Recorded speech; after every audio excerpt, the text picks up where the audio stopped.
Welcome back into Talking Fitchburg. Joining me today for the Fitchburg Star, our star, Kimberly. Welcome back to the show, Kimberly. How you doing? I'm doing pretty good. I just want you to know I used that in the promo going into this, that join us next week as our star of the Fitchburg Star. Yeah. I need you to know how hard it is to not roll my eyes at that. And I need everyone in Fitchburg to be aware of that too. Hey, I'm okay with that. Kimberly, we have a lot to get to today, so we'll set that aside for another date and start on this. Lake Barney, we had a presentation this week in the Committee of the Whole, giving kind of an outlook of what's going on there. So set us up for this and tell us what they've got for possible options for repairs. Or how to take care of this, that is. Right. So just for some context and background here. So Lake Barney is a glacial kettle near the southern border of Fitchburg. Having it be a glacial kettle means that there's no natural inlet or outlet for this lake. So the only way that water can leave is through infiltration, which means sending it up back into the atmosphere, or through the groundwater. And the water in the groundwater in that area is already heavily saturated due to heavy rains that Dane County has seen, and other areas in the region have seen in the last few years, much of it due to climate change. So this lake in the last few years has ballooned from at one point being 33 acres to then at one point, this was back in 2018, that lake was over 800 acres. And so with that water table being so high, it forced residents in the area. You've got Tom Thayer, who's nearest to that, who has put up dams to prevent the water from encroaching his home. You've got another person who technically lives in the town of Oregon, right over the border. He filled in about half of his basement. And you've got someone across the way who lives in Fitchburg, across from Tom Thayer.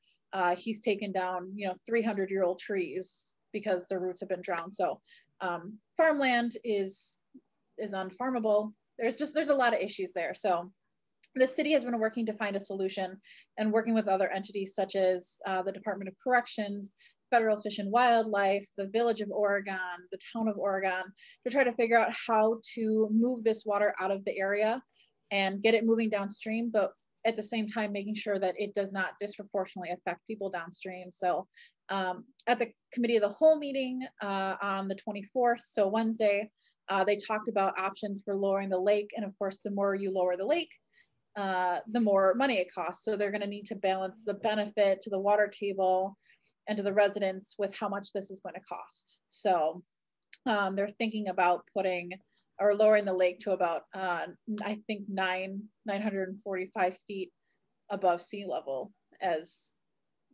their solution. So. Yeah, and if you want to see that presentation, there's been some talk, there's been plenty of talks on this, on updating what's going on with that, including the cow presentation last night. You can check that out on our website, fitchburgwi.gov. Turning our attention now to council meeting, it kicked off with condemning hate and violence, and I wanted you to go over this one and tell us what resolution they put forth here condemning the recent violence across the U.S.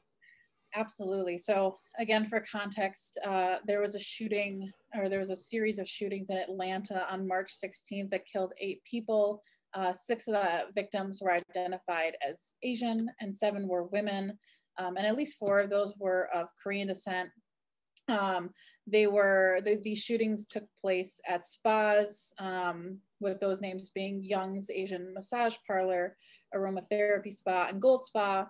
And really what this raised was an increase of violence and hatred towards people who are Asian American or Pacific Islander, especially since the start of coronavirus, where with it being thought to have originated in China, there's been an increase in hate crimes towards Asian American people, whether it's been classified as a hate crime or not. So what the city of Fitchburg did is it put out and approved a resolution saying that they condemn violence against people who are Asian American and Pacific Islander descent, just as a way of showing solidarity with the population of people, around 5% of Fitchburg residents who are either Asian American or Pacific Islander. So that's how they started off the meeting on Tuesday. So.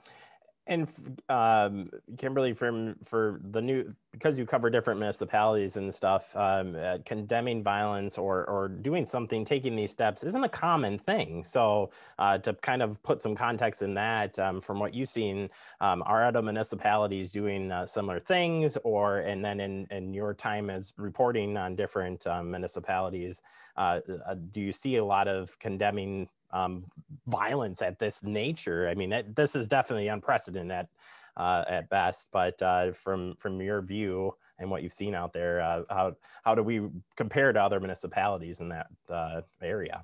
Yeah, so not that some of our other municipalities, especially in the Unified Newspaper Group coverage area, haven't condemned this. This is the one I am aware of, though.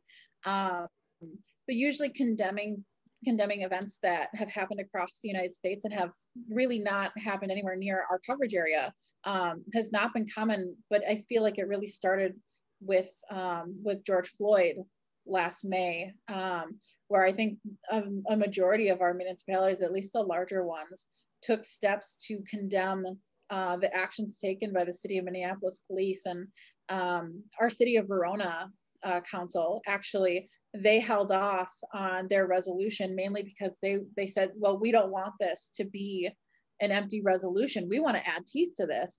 We want to recognize systemic racism and how it's impacted the city. And so they approved theirs, months after George Floyd died, but they wanted to make sure that they could add teeth to this so that they could say, all right, that was wrong.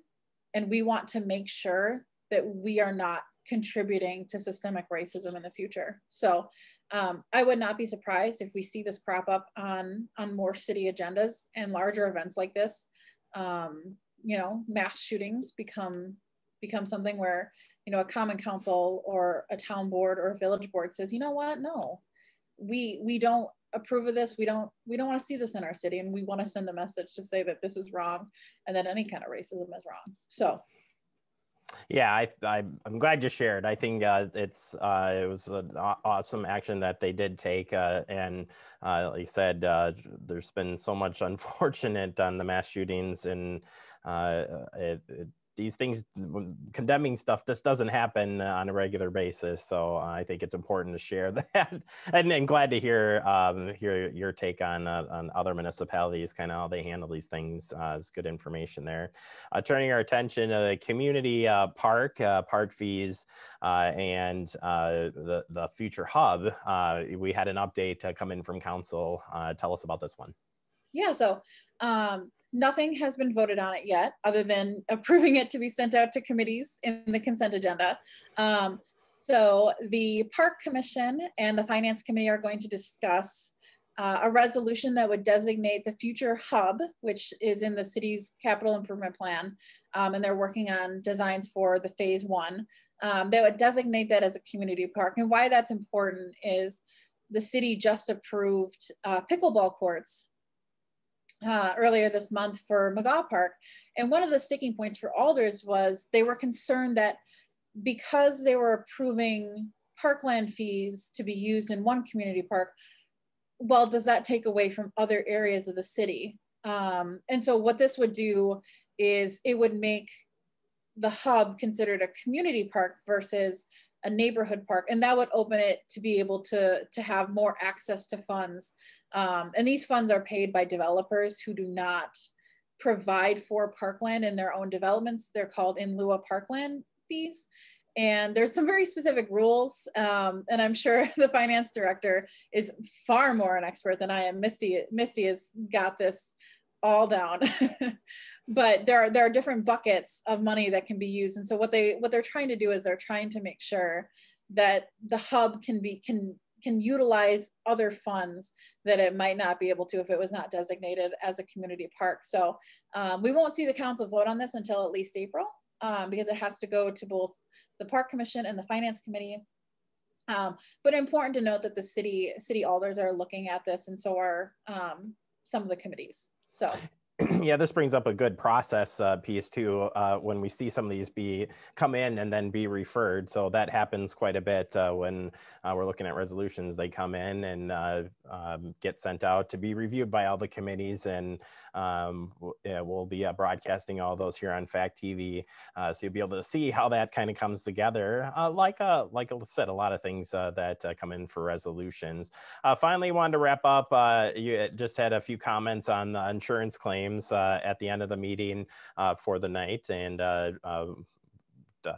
get us touched up on or tell us where they can find more information on this. Sure. So there was the city council denied an insurance claim for former city administrator Patrick Marsh for $250,000 over some items that he claimed were not returned to him.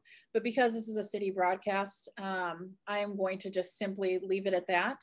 And I'm going to defer people to connectfitchburg.com if they would like to read more about that. So it's live on our website. Nope, and we appreciate that. That does lead us into the ending here of our interview. And as we always do, is talking about where you can find more information on the stuff that you are covering.